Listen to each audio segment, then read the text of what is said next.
दोस्तों, एक बुद्धिमान व्यक्ति कभी नहीं कहेगा कि वह बुद्धिमान है, इसीलिए नहीं कि ऐसा कहने से उसकी बुद्धिमत्ता कम हो जाएगी, बल्कि इसीलिए क्योंकि वह ऐसा कहने की व्यर्थता को देख पाता है।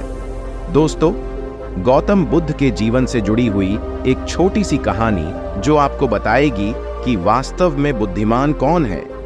एक नगर में एक लड़का रहा करता था और उसका दिमाग बहुत तेज था और उसकी खासियत यह थी कि वह किसी भी चीज को बड़ी जल्दी और आसानी से सीख लेता था। जहां अन्य लोगों को किसी काम को सीखने में महीने या वर्ष लगते थे, वहीं पर इस लड़के को उसी काम को सीखने में कुछ दिन लगते थे। उसकी ख्याति दूर दूर तक फैल गई थी और कहा जाने लगा था कि उस व्यक्ति के जितना बुद्धिमान कोई नहीं है।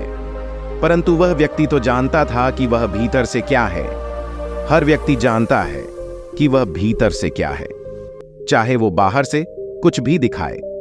वह व्यक्ति भी भीतर से तो परेशान था, परंतु वह अपने अहंकार से अपने परेशानियों को ढकना चाहता था। दोस्तों, ज्यादातर लोग ऐसे ही करते हैं और दिखावा इसी का नाम है।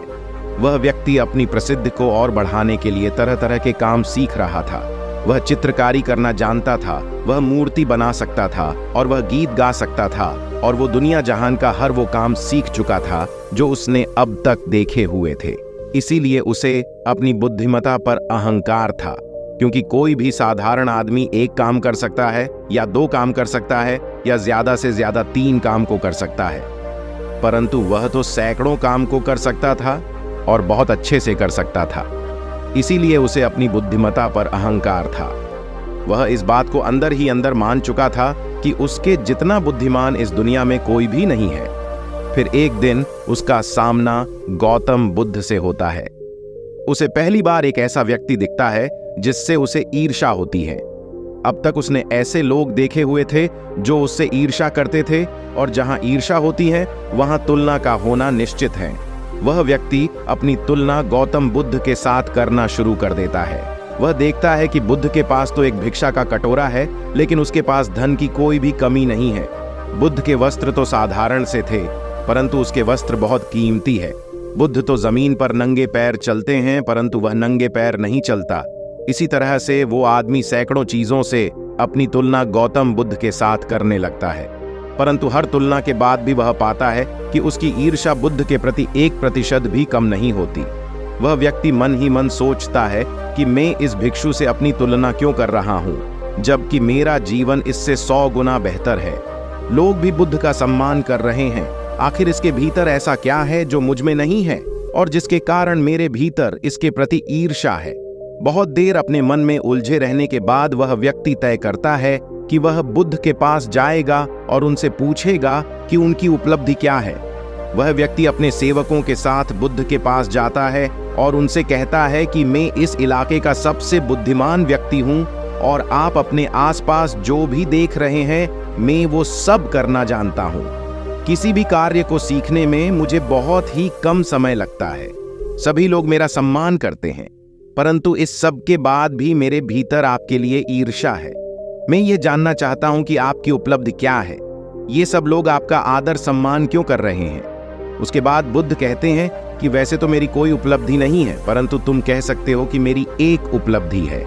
वह व्यक्ति पूछता है कि क्या मैं जान सकता हूं। बुद्ध कहते हैं कि मेरी एक उपलब्धि है कि मैं सभी उपलब्धियों को छोड़ चुका हूं। वह व्यक्ति बुद्ध से पूछता है, मतलब मैं कुछ समझा नहीं। बुद्ध उस व्यक्ति से कहते हैं कि क्या तुम्हें प्रशंसा अच्छी लगती है। वह व्यक्ति कहता है कि प्रशंसा तो सभी को अच्छी लगती है। उसके बाद बुद्ध कहते कि क्या तुम्हें निंदा अच्छी लगती है। तो वह व्यक्ति कहता है, भला इस दुनिया में कौन है जिसे अपनी निंदा अच्छी लगे।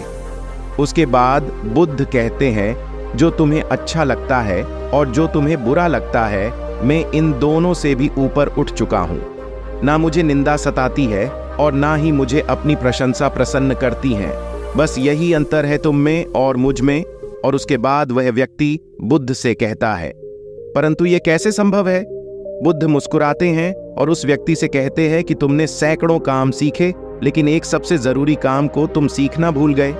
वह व्यक्ति बुद्ध से पूछता है कि कौन सा काम बुद्ध। बुद्ध कहते हैं कि अपने मन को नियंत्रण करना। क्या तुम्हें आता है। बुद्ध की वह बात सुन वह व्यक्ति समझ जाता है कि ईर्ष्या का यही कारण था। उसके बाद बुद्ध कहते हैं कि जिस व्यक्ति ने सारा जगत को जीत लिया लेकिन अपने मन को नहीं जीता, उसने कुछ भी नहीं जीता। और जिसने अपने मन को जीता परंतु अपना सब कुछ गंवा दिया, फिर भी उसने सब कुछ जीत लिया। क्योंकि वास्तव में बुद्धिमान व्यक्ति वही है जो अपने मन का शासक है, वो नहीं जो अपने मन का गुलाम है। गौतम बुद्ध के इन शब्दों को सुन उस व्यक्ति का अहंकार टूट जाता है और वह व्यक्ति बुद्ध से कहता है कि क्या आप मुझे अपने मन को जितना सिखा सकते हैं? बुद्ध कहते हैं कि अवश्य सिखाएंगे, परंतु मैं तुम्हारी सभी उपलब्धियां छीन लूंगा। फिर उसके बाद वह व्यक्ति बुद्ध से कहता है कि मैं तैयार हूं। उस दिन से वह व्यक्ति ध्यान करना शुरू कर देता है, क्योंकि ध्यान ही वह तरीका है जिससे आप अपने मन को अपने वश में कर सकते हैं। तो आज आपने बुद्धिमान कैसे बने और बुद्धिमान किसे कहते हैं, इस वीडियो के माध्यम से सीखा।